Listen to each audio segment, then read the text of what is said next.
Dans le dernier numérique de cette année, le premier cahier de coloriage animé en 3D, une appli pour expliquer la sclérose en plaques et le projet Wikipatrimoine à Nantes. J'ai mis au point plusieurs simulateurs de haute technologie qui permettent de mieux comprendre ce qui se passe pour une personne atteinte de sclérose en plaques. Le professeur Fils Gobel est le personnage central de cette nouvelle application destinée aux enfants de parents malades de la sclérose en plaques. Des tests interactifs qui doivent permettre une meilleure compréhension et une meilleure communication autour de la maladie. Cette appli est le fruit d'un partenariat entre le laboratoire Novartis et une équipe du CHU de Nantes.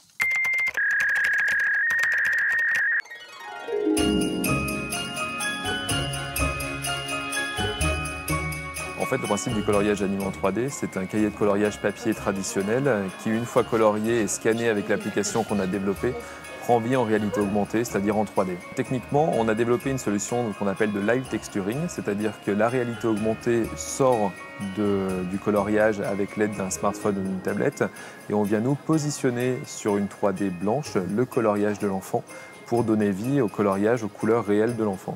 Aujourd'hui, c'est une technologie qui, à l'origine, est en open source et qu'on a développée de manière extrêmement pointue pour réussir à faire fonctionner en même temps le texturing, la 3D, la vraie 3D. On fonctionne sur de la véritable 3D et pas ce qu'on appelle des fausses 3D, c'est-à-dire des 2D qui sont animés avec un effet de profondeur.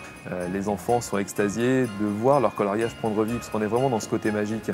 Chez les enfants qui sont pourtant habitués à la technologie, ils découvrent leur coloriage, leur dessin de manière complètement différente à travers la réalité augmentée.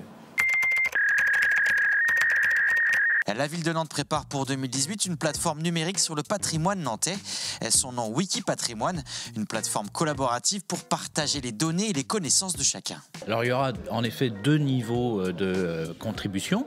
Disons un volet plus en effet forum, quelque chose d'assez simple, et puis un volet plus administré pour s'assurer aussi de la pertinence des contenus, puisqu'il s'agira vraiment de bâtir un site de connaissances partagées, vérifiées, validées du patrimoine nantais. Bonne nouvelle, la start-up nantaise e-Advice prévoit 120 nouvelles embauches en 2018. La relation client, la recherche et développement et les ventes sont les principaux secteurs concernés. Tous les samedis à partir du 13 janvier, Isabelle Pasquereau propose à Saint-Nazaire un accompagnement gratuit pour les démarches administratives et privées sur la toile. Et c'est surtout le temps de vous souhaiter de très bonnes fêtes de fin d'année. Restez bien connectés et à l'année prochaine.